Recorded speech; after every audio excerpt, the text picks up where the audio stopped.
Hey guys, today is Monday, June 8th, 2026. My name is Tony. This is my podcast and welcome to it. So, I was thinking, we've got this strange habit of treating time like it measures value. When a relationship lasts for decades, we automatically assume that there's something worth saving there. We treat those past years like a lifetime subscription that we're forced to renew. But time is completely neutral, though. It only really measures how long you tolerate something and not how good it actually was. I didn't wake up one day and decide to put on an unhealthy dynamic for a quarter of a century. It happened slowly. Every time I saw a red flag, I ignored it to focus on our history instead of admitting where we were actually at. I told myself that time served meant that I owed him another chance. And over time, that bad habit kind of twisted up my reality. I stopped acting like a friend, and I think I started acting more like an enabler. In my case, the fiction centered around his identity as a businessman.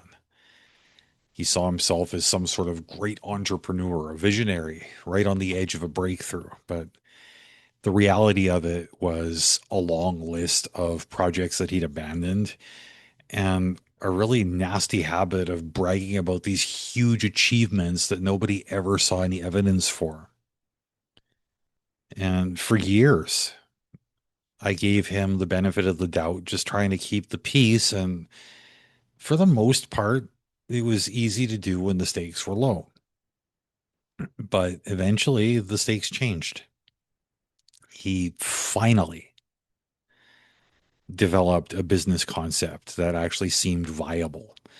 So my immediate instinct, of course, was to step up, and I offered real and practical help in whichever form that he might need. And I even went as far as to point out a major tourist market near where he lived, where his product might actually sell. But instead of accepting my partnership, he shot down every suggestion I threw his way. The uh, the breaking point didn't happen because of some massive blowout. It happened over the course of just a routine phone call. He called me up completely casual and just dropped it into the conversation that he just brought on a representative to handle sales in another city. It was just a buddy of his, and the city was one where I don't think networks really existed for either of them. And either way, the sales potential seemed kind of low. And me being a logical person, I couldn't see the logic in this. And especially after 24 years of loyalty, and this is something that he claims to value above all other things, he was rejecting real and emotionally invested help in favor of somebody that I saw to be a total outsider. And I think that was the moment that I realized that my literal decades of supporting this guy had bought me absolutely no standing with him whatsoever. And when I tried to call him out, his tone changed immediately. He raised his voice, denied that he was angry, and then tried one of the oldest tricks in the book. He flipped everything around and insisted that I was the one who was mad. Now, in the past, that sort of gaslighting probably would have worked with me because the history would have made me second guess myself. But um, this time, the illusion just sort of shattered. I told him exactly what I thought of him in really no uncertain terms, and then I hung up the phone.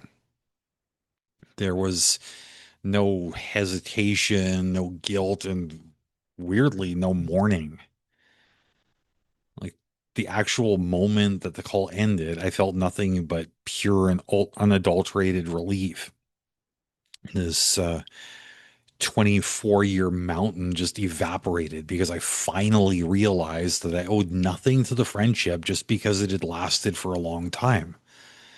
And walking away was the exact moment that I chose to that I chose to what's the word I'm looking for? Like I chose to cancel my subscription to his bullshit. Now, the aftermath of something like that, I don't think is usually a straight line. You know, when you walk away from years of history, the initial relief, I think, pretty quickly clashes with the reality of any mutual friends you might have. You know, people who have known both of you forever, they don't experience the clean break that you did. All they see is this um, sudden empty space where like an unmovable fixture used to sit. And that was the case with me too, you know, like the outside world tried to negotiate peace between us. Mutual friends kept on reminding me of our long history, and I think they were completely unaware that that exact history was the thing I was escaping.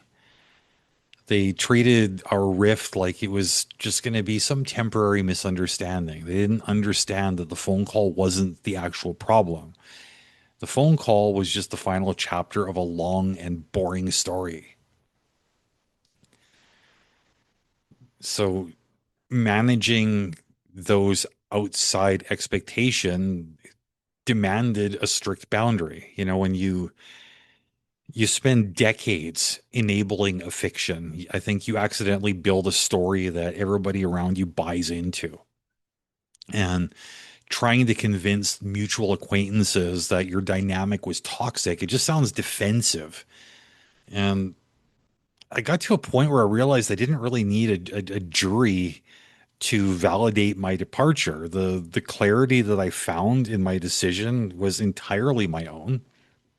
And it doesn't need to be approved by a committee of onlookers. Walking away from his nonsense meant letting go of the social fallout as well. Taking apart a quarter century of false obligations left me with a more sensitive radar. I started reviewing other relationships, asking whether I was holding on to them out of actual value or if I was just holding on to them out of habit. You know, the danger of surviving a long-term unhealthy dynamic is that it kind of warps your sense of what is normal, and you get way too good at taking shit, making excuses, and stretching yourself thin just for somebody else's benefit. I don't think a healthy connection should require a constant investment of inner peace just to keep it from imploding. And having a long history, I mean, cool. It's interesting, but it's not a binding and permanent contract. My walking away, it wasn't an act of anger. It was just an act of like it's math, you could call it. You know, I looked at the past. I looked at the future, and I decided that the years that I have left, there there's just not enough of them to invest in some sort of toxic fiction. Anyways, this week, my friends, think about where you've been investing your time and ask yourself honestly, is that investment actually paying off?